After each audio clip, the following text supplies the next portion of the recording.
লজে একটা তৃণমূল যুব কংগ্রেসের উদ্যোগে 21শে জুলাইয়ের যে প্রস্তুতি সভা, সেখানে আমরা দেখতে পাচ্ছি যে আরামবাগ সাংগঠনিক জেলার তৃণমূল কংগ্রেসের নবনির্বাচিত মানে পুনরায় নির্বাচিত হয়েছেন রামেন্দ্র সিংহ রায়। প্রথমেই আপনাকে অনেক অনেক অভিনন্দন। নতুন করে আপনাদেরকে, আপনাদের চ্যানেলের সমস্ত দর্শকবৃন্দকে ধন্যবাদ। মমতা বন্দ্যোপাধ্যায় এবং অভিষেক বন্দ্যোপাধ্যায় আপনার উপর আবার নতুন করে আস্থা রাখলেন, কি বলবেন আপনি? দেখুন, আমাদের দলে অ্যানালিসিস হয়, আমাদের যে নেতৃত্বের মাধ্যমে দল আরো সংগঠিত হবে সেইটা চিন্তা ভাবনা করেই আমাকে দায়িত্ব দিয়েছে। এর গুরু দায়িত্ব আমার কাঁধে দেওয়ার ফলে সব মানুষকে নিয়ে আগামী দিনে এই 4টে বিধানসভা জয়লাভ করাবো, সেই লক্ষ্যে আমরা ছুটতে চলেছি। এই 4টে বিধানসভা তো আপনাদের ছিল না, 4টে বিধানসভাই ছিল বিজেপির, ভারতীয় জনতা পার্টির হয়ে গেছিল। তো সেই জায়গা থেকে আপনি কতটা আশাবাদী? যেমন আপনি লোকসভাতে দেখলাম মিতালিদির হয়ে যেভাবে আপনি করলেন, দলকে জেতালেন, দল এগিয়ে গেল। তো এই 4টে বিধানসভা ফেরানোর ব্যাপারেতে আপনি দলীয় কর্মী সমর্থকদের কতটা আস্থা আপনি রাখছেন? সময় কথা বলবে, 4টে জিতিয়ে মমতাদির চরণেতে আমরা এটা অর্পণ করব। আর এবারে যে 21শে জুলাই আপনি কি এক্সট্রা কি বার্তা দেবেন আপনি? এই 21শে জুলাই 26-এর আগে আমাদের শেষ বড় সমাবেশ হচ্ছে। যদিও পরে দল হয়তো ব্রিগেড ডাকতে পারে, তবুও আমরা বলবো 21শে জুলাইকে কেন্দ্র করে যে সমাবেশ, এটা আমাদের নির্বাচনের আগে শেষ। তাই সেই সব 21শে জুলাইকে ছাপিয়ে যাবে এবারের সমাবেশ, এবং দিদি সেখান থেকে বার্তা দেবেন এবং আমাদের সেনাপতি অভিষেক বন্দ্যোপাধ্যায় বার্তা দেবেন। সেই বার্তাকে পাথেয় করে ঐক্যবদ্ধভাবে এই বাংলা থেকে 250-র ওপর সিট নিয়ে চতুর্থবারের জন্য মমতা বন্দ্যোপাধ্যায়কে মুখ্যমন্ত্রী করার পথে সব কর্মীরা পথে নামবে। ধন্যবাদ। আজকে যেভাবে রামেন্দ্র সিংহ রায়ের নেতৃত্বে যেভাবে এই দলটা এতটা মজবুত এবং শক্তিশালী হয়ে পড়েছে, আগামী দিনে এই যে 4টি বিধানসভা, আরামবাগের মধ্যে যে আরামবাগ লোকসভার অন্তর্গত যে 4টি বিধানসভা, যেখানে কিন্তু তৃণমূলের কোনো অস্তিত্ব ছিল না, সেই জায়গা থেকে রামেন্দ্র সিংহ রায় কিন্তু এতটা দায়িত্ব নিয়ে বলছেন যে এই 4টে বিধানসভা শুধু নয়, পশ্চিমবঙ্গের মধ্যে একটা বিপুল সংখ্যায় কিন্তু আসন নিয়ে কিন্তু মমতা বন্দ্যোপাধ্যায়কে পুনরায় নির্বাচিত করবেন। আরামবাগ সাংগঠনিক জেলা তৃণমূল যুব কংগ্রেসের উদ্যোগে আজ পরশুরার সোনারতরী লজে অনুষ্ঠিত হলো 21শে জুলাই শহীদ দিবস উপলক্ষে এক বিশেষ প্রস্তুতি সভা। সভার আহ্বায়ক ছিলেন জেলা যুব তৃণমূল কংগ্রেসের সভাপতি মাননীয় পলাশ কুমার রায়। এই সভায় উপস্থিত ছিলেন আরামবাগ পৌরসভার চেয়ারম্যান সমীর ভান্ডারী, পৌরমাতা বিশিষ্ট নেতা রামেন্দ্র সিংহ সহ জেলার বিভিন্ন পর্যায়ের নেতৃত্ব ও সক্রিয় কর্মীবৃন্দ। সভায় মূলত শহীদ দিবসের কর্মসূচিকে ঘিরে সংগঠনের রণকৌশল এবং তার সফল বাস্তবায়নের বিষয়ে আলোচনা হয়। একই সঙ্গে 2026 সালে বিধানসভা নির্বাচনের প্রস্তুতিও এই কর্মসূচির অন্তর্ভুক্ত বলে জানান পলাশবাবু। তিনি বলেন, এই সভা শুধু শহীদ দিবসের প্রস্তুতি সীমাবদ্ধ নয়, আগামী বিধানসভা নির্বাচনে আরামবাগ লোকসভার অন্তর্গত 4টি বিধানসভা আসন জয় করে মাননীয় মুখ্যমন্ত্রী মমতা বন্দ্যোপাধ্যায়কে উপহার দেওয়াই আমাদের মূল লক্ষ্য। প্রতিটি কর্মী আজ এই লক্ষ্য পূরণে প্রতিশ্রুতিবদ্ধ। সভা শেষে সকল নেতাকর্মীরা একসঙ্গে অঙ্গীকার করেন, কাঁধে কাঁধ মিলিয়ে হাতে হাত ধরে তারা এই লড়াইকে সফল করবেন। আজ পুরসুরা সোনাতরী লজেতে আরামবাগ যুব তৃণমূল কংগ্রেসের সভাপতি পলাশ রায়ের আহ্বানে এখানে একটা 21শে জুলাইয়ের প্রস্তুতি সভা। সেই প্রস্তুতি সভায় দেখা গেল এখানেতে মাদার, যুব, খেত মজুর সমস্ত সংগঠনের তৃণমূলের শাখা সংগঠনের কর্মীরা এখানে কিন্তু উপস্থিত ছিলেন। আরামবাগ সাংগঠনিক জেলা জুড়ে হরিপাল থেকে, খানাকুল থেকে, গোঘাট থেকে, তারকেশ্বর এবং পুরসুরা সমস্ত জায়গা থেকে, আরামবাগ সমস্ত জায়গা থেকে এখানে কর্মীরা কিন্তু উপস্থিত ছিলেন 21শে জুলাইয়ের যে প্রস্তুতি সভা। ওনার যে 21শে জুলাইয়ের শুধু এবারে যেমন একটা মানে 2026-এ যে আসন্ন বিধানসভা নির্বাচন, সেই 2026-কে সামনে রেখে, এবং যে 21শে জুলাই আমরা প্রত্যেকেই জানি যে 21শে জুলাই মমতা বন্দ্যোপাধ্যায় ধর্মতলার বুকে যে শহীদদের যে স্মৃতির জন্য যে তর্পণ করেন এবং শহীদদের যে সম্মান জানান, শহীদদের পরিবারকে সম্মান জানান, তার সাথে সাথে একটা বিজয় উৎসবও বলা যায়। কেন বিজয় উৎসব? যে মমতা বন্দ্যোপাধ্যায় যে 21শে জুলাই যে ভোটার কার্ড চালু করার জন্য যে আন্দোলন করেছিলেন কলকাতার রাজপথে, সেদিনকে কিন্তু 13 জনকে শহীদ হতে হয়েছিল। সেই 13 জন শহীদ পরিবারকে সম্মান জানানো এবং তার সাথে সাথে এই বিজয় উৎসব তৃণমূল কর্মীরা, সমর্থকরা বলছেন এক প্রকার এটা বিজয়ের উৎসব। কারণ মমতা বন্দ্যোপাধ্যায়ের ডাকে এবং আহ্বানকে ভারত সরকারকে কিন্তু মর্যাদা দিতে হয়েছিল। ভোটার কার্ড কিন্তু চালু হয়েছিল এই ভারতবর্ষের বুকে, সেটা কিন্তু মমতা বন্দ্যোপাধ্যায়ের কিন্তু কৃতিত্ব বলে কিন্তু এই তৃণমূল কর্মীরা কিন্তু দাবি করেন। আর আজকে সেই 21শে জুলাইয়ের প্রস্তুতি সভা, সেই 21শে জুলাইয়ের প্রস্তুতি সভায় কিন্তু এক সুরে এক মঞ্চে একইভাবে দলবদ্ধ হয়েছেন এবং গান গাইছেন একদম সারে জাহাঁ সে আচ্ছা, এই সুরের সুর মিলিয়েছেন প্রত্যেক তৃণমূল নেতা কর্মীরা। এবং এই জায়গা থেকে আজকে একটা দৃশ্য যেটা চোখে ধরা পড়লো যে 2026-এ যে বিধানসভা নির্বাচন, এই 2026-এর বিধানসভা নির্বাচনে এই আরামবাগ লোকসভার অন্তর্গত যে যে 4টি বিধানসভা, সেই 4টি বিধানসভা কিন্তু ভারতীয় জনতা পার্টি কিন্তু এখান থেকে কিন্তু জয়লাভ করেছিল। এখন কিন্তু বর্তমানেতে রামেন্দ্র সিংহ রায় তাকে কিন্তু মমতা বন্দ্যোপাধ্যায় এবং অভিষেক বন্দ্যোপাধ্যায় নতুন করে কিন্তু দায়িত্ব দিয়েছেন। আবার এই আরামবাগ সাংগঠনিক জেলা সভাপতি রূপে নিযুক্ত করেছেন, পলাশ রায়ের উপর আস্থা রেখেছেন। সেই জায়গা থেকে রামেন্দু বাবু কি জানাচ্ছেন, পলাশ রায় কি জানাচ্ছেন, আমরা সেই দিকে তো অবশ্যই আপনাদেরকে দেখাবো সেই খবর। এই 4টে বিধানসভা কি ফিরিয়ে দিতে পারবে রামেন্দু এবং পলাশ বাবুরা, সেই দিকে কিন্তু নজর থাকবে, সকলের নজর থাকবে, সাথে আমাদেরও নজর থাকবে। ভালো খবর দেখতে অবশ্যই চোখ রাখুন ক্রাইম প্রেস বেঙ্গল নিউজের পর্দায়। সম্মানিত দর্শক, আপনারা যারা এখনো পর্যন্ত ক্রাইম প্রেস বেঙ্গল নিউজকে আপনারা এখনো ফলো করেননি, আপনাদেরকে বলবো আপনারা ফলো করুন। আপনার বাড়ির খবর, আপনাদের পাশের খবর, আপনার গ্রামের খবর, জেলার খবর, দেশের খবর সবার আগে দেখতে, ভালো খবর দেখতে অবশ্যই চোখ রাখুন ক্রাইম প্রেস বেঙ্গল নিউজের পর্দায়।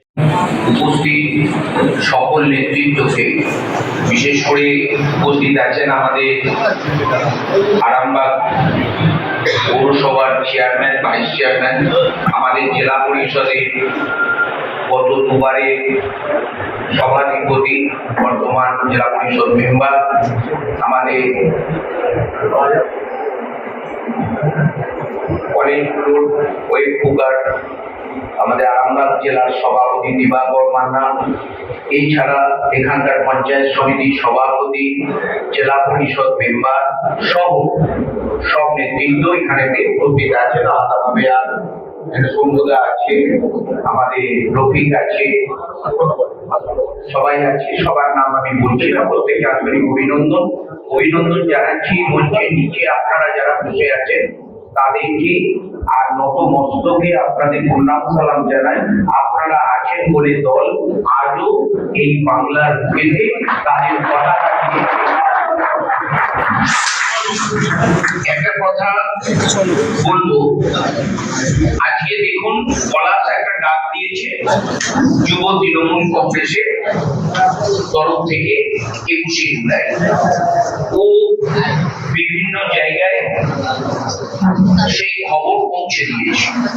সেই খবরটা কিভাবে পৌঁছেছে না, পুরসুরাতে মিটিংটা করছে, তাহলে এখানে ব্লকের মাদারের সভাপতি আছে, যুবর সভাপতি আছে, তাহলে তাদের মাধ্যমে পরশুরার সব জায়গায় খবরটা পৌঁছে গেছে। ঠিক এইভাবেই আমাদের উৎপল দা এলেন, উনি আমাদের শিক্ষক শ্রেণীর এই ভাঙামরা আমাদের উচ্চ বিদ্যালয়ে প্রধান শিক্ষক, সেই বার্তাটা পৌঁছে গেছে। ঠিক খানাকুলে পৌঁছেছে, তারকেশ্বরে পৌঁছেছে, হরিপালে পৌঁছেছে, গোঘাটে পৌঁছেছে, আরামবাগে পৌঁছেছে। এর বাইরেও আমাদের দল বর্তমানে নিয়ন্ত্রিত হচ্ছে আইপ্যাক দ্বারা, অর্থাৎ বিভিন্ন কর্মসূচি, নেতৃত্বদের সাথে কথা বলা, আমাদের তৃণমূলের সমস্ত প্রোগ্রামগুলোকে সাকসেস করা, এগুলো তারা আমাদেরকে গাইড করছে বা পথ দিচ্ছে। তারাও একটা সোশ্যাল মিডিয়ায় গ্রুপ তৈরি করেছে। এই আজকের মিটিংও সেখান থেকে পোস্ট করা হয়েছে। সেই গ্রুপে যাদেরকে রাখা হয়েছে তারাও কিন্তু জানেন, হয়তো তাদের মধ্যে সবাই এই কথাটা কেন বলল। আজকে দেখুন এই সোনারতরী লজ যত চেয়ার আছে ভর্তি হয়ে গেছে। কিভাবে হলো? বিভিন্ন জায়গা থেকে বিভিন্ন কর্মীরা এসেছে, আজকে এটা ভর্তি হয়ে গেছে, অর্থাৎ 5 ফুলে সাজি ভর্তি। কিন্তু গভর্নমেন্ট বা আমার দল যে পদ্ধতিটার মধ্য দিয়ে চলতে চাইছে, সেই পদ্ধতিটা বাইরে কেউ চলতে চাইছে, চালমানি পূজা গোল্ড, মিনিকেট রত্না স্বর্ণ 1010 আর দুধের স্বরের বিশুদ্ধতা একবার খেলেই বুঝবেন আসল স্বাদ। MS তারা শঙ্করী অ্যাগ্রো প্রোডাক্ট, বিশ্বাস আর গুণমানের নাম। যোগাযোগ করুন 7011192179 আমাদের ঠিকানা বাজে কুমারপুর, মাধবদেহি, পূর্ব বর্ধমান 713427। পূজা গোল্ড, প্রতিদিনের পাতে সোনার স্বাদ। তরুণী জেলার তৃণমূল যুব কংগ্রেসের নতুন করে আবার মমতা বন্দ্যোপাধ্যায় এবং অভিষেক বন্দ্যোপাধ্যায় যার উপর আস্থা রেখেছেন। আমরা অনেকেই জানি যে মৃদুভাষী এবং স্পষ্ট বক্তা সেই পলাশ রায়। আমরা পলাশ রায়কে শুধু তৃণমূলের একজন যে যুব সভাপতি সেই হিসাবে নয়, মানুষ পলাশ রায়কে আমরা দেখেছি এবং জানি যে পলাশ রায় কতটা পরোপকারী। উনি শুধু একজন রাজনৈতিক দলের যে সদস্য, একজন মুখ, সেটা নয়। সেই পলাশ রায় নতুন করে আবার তৃণমূল সুপ্রিমো মমতা বন্দ্যোপাধ্যায় এবং সর্বভারতীয় সাধারণ সম্পাদক অভিষেক বন্দ্যোপাধ্যায় যে ওনার ওপর যে আস্থা রেখেছেন, তার জন্য ওনাকে আবার পুনরায় এই আরামবাগ তৃণমূল যুব সংগঠনের সভাপতি ওনাকে করেছেন। তার জন্য আপনাকে পলাশদা আমরা একবার ধন্যবাদ জানাই। Thank you. আপনার বিশেষ কাজের জন্য আপনাকে আমরা পাইনি, নাহলে আপনার ব্যক্তিগত সাক্ষাৎকার নিতে পারতাম। তো আজকে পুরসুরাই সোনারতরী লজে 21শে জুলাইকে সামনে রেখে আপনাদের যে প্রস্তুতি সভা এবং আগাম যে আসছে যে 2026-এ যে আপনাদের বিধানসভা নির্বাচন, যে 2026-এ যে বিধানসভা নির্বাচন, আমরা প্রত্যেকেই জানি যে এই আরামবাগ লোকসভা 4টে বিধানসভা আপনারা হেরে আছেন। এখানে তৃণমূলের অস্তিত্ব নেই। লোকসভাটা আপনারা ফিরিয়ে আনতে পেরেছেন, কিন্তু বিধানসভা নেই। সেই উদ্দেশ্যকে সামনে নিয়ে আপনাকে যে দিদি আবার নতুন করে দায়িত্ব দিলেন, তো কিভাবে আপনি এই দায়িত্ব পালন করবেন? দেখুন, প্রথমেই বলি যে এই 21শে জুলাই আমাদের কাছে একটা আবেগ। ভারতবর্ষে সর্বভারতীয় তৃণমূল কংগ্রেস একমাত্র রাজনৈতিক দল যে শহীদদিকে শ্রদ্ধা জানাতে এরকম সর্ববৃহৎ সভা করে আসছে, যার ফলে আমরা সেই 21শে জুলাইয়ের যে প্রস্তুতি স্বরূপ আজকে আমরা এই আরামবাগ সাংগঠনিক জেলায় আজকে পুরসুরায় প্রস্তুতি সভা নিলাম। শুধু এখানে প্রস্তুতি সভায় রেকর্ড সংখ্যক লোক নিয়ে যাওয়া নয়, আমরা এই শহীদ সমাবেশ থেকেও আমরা সেই দিন যাব, যে শক্তি সঞ্চিত করে আসব, সেই শক্তি আমরা এখানে জেলা সংগঠনের ক্ষেত্রে কাজে লাগাবো। সেটা আমরা বিগত দিনেও করেছি। বিগত দিনে আমরা নিশ্চিতভাবে 21শে আমরা যে এই এলাকায় আমরা খুব দুর্ভাগ্যজনকভাবে এখানে 4টে সিট আমরা হেরে গিয়েছিলাম, কিন্তু পরবর্তী ক্ষেত্রে যদি দেখেন আমরা এখান থেকে 4টে সিটের মধ্যে আমরা লোকসভায় রিকভারি করেছি। সেখানে আমরা আরামবাগে লিড করেছি এবং পুরসুরাতেও যে আমাদের মার্জিন, সে মার্জিন আমরা অনেকটাই কম করেছি। আমাদের দৃঢ় বিশ্বাস, আমরা যদি সংগঠনের যেভাবে কাজ এবং ডেভেলপমেন্ট যেটা করে আসছি, আমরা পরবর্তী ক্ষেত্রে সরকারি প্রকল্প মাধ্যমে যেভাবে আমাদের 2021-এর পর দেখবেন আমরা লক্ষ্মী ভাণ্ডার থেকে শুরু করে যা যা আমরা নির্বাচনে ইস্তাহারে রেখেছিলাম, প্রত্যেকটা প্রতিশ্রুতি আমরা পূরণ করেছি। পরবর্তী ক্ষেত্রে যে আমাদের কেন্দ্র সরকারের বঞ্চনা সত্ত্বেও যে আমরা বাংলার আবাসের যে কেন্দ্র সরকারের বাংলার যে দাবি, সে দাবিকে মান্যতা দেওয়া হয়নি। আমাদের যে হক, সে হককে বঞ্চিত করা হয়েছে বাংলাকে। তা সত্ত্বেও কিন্তু আমরা মানুষকে আমরা আবাস দিয়েছি এবং আমাদের 100 দিনের কাজ, আমাদের 100 দিনের যে সেন্ট্রাল অডিট টিমকে দিয়ে অডিট করানোর সত্ত্বেও এখানে 100 দিনের কাজ বন্ধ করে দেওয়া হয়েছে। তা সেই জায়গায় আবার হাইকোর্ট নতুন করে রায় দিয়েছে। আমাদের নেতা অভিষেক বন্দ্যোপাধ্যায়ের যে আন্দোলন করে আমরা দিল্লিতে পর্যন্ত গিয়েছিলাম, আপনারা দেখেছেন, সে রায় দিয়েছে। তাই আমাদের এছাড়াও আমাদের প্রচুর জনমুখী যে প্রকল্প, এই জনমুখী প্রকল্প আজকে ভারতবর্ষ নয়, এই সারা পৃথিবীতে এই কন্যাশ্রী থেকে শুরু করে আমাদের সবুজ সাথী থেকে শুরু করে সারা পৃথিবীতে প্রশংসিত হচ্ছে। আজকে এই প্রকল্পকে আজকে মোদী সরকার কপি করছে বিজ্ঞাপনের জন্যে। বিজ্ঞাপনের আপনারা দেখেছেন বেটি বাঁচাও বেটি পড়াও, কিন্তু মানুষ তার বেনিফিশিয়ারি হতে পারছে না, কিন্তু কপি করছে অন্য নাম দিয়ে। কিন্তু আপনারা যদি প্রত্যেকটা পশ্চিমবাংলার বাড়িতে বাড়িতে যান, দেখবেন দুয়ারে সরকারের মাধ্যমে আমরা মানুষের দুয়ারে পৌঁছে দিচ্ছি আমাদের সরকারের উন্নয়ন। এবং আমরা প্রশাসনিকগতভাবে আমাদের বিশেষ করে এই আরামবাগ মহকুমা আমরা 2021-এর পর আমরা অনেক কাজ করেছি। সেই কাজের বেসিসে আমরা নিশ্চিতভাবে আমরা লোকসভায় তার রেজাল্ট পেয়েছি। আগামী দিনেও আমরা মানুষের কাছে, মানুষের কথা শুনে, মানুষের চাহিদা মতন, মানুষ যেটা চাইছে আরামবাগ মহকুমায় আমরা আরও বেশি করে সরকারি প্রকল্প মানুষের কাছে পৌঁছে দেবো। এবং সংগঠন, আমরা দৃঢ় বিশ্বাস যে আরামবাগ যে মহকুমায় যে আমরা 4টে সিটে আমরা হারিয়েছিলাম 2021-এ, 2026-এ নিশ্চিতভাবে সে সিট আমরা রিকভারি করব। এক্ষেত্রে আমি আরও একটা কথা আপনাদেরকে বলতে চাই, যে আমি এতগুলো কথা বললাম, যে 4টে সিটে যে বিজেপির 4জন বিধায়ক বড় বড় কথা, শুধু দেখবেন প্রত্যেক দিন বড় বড় কথা।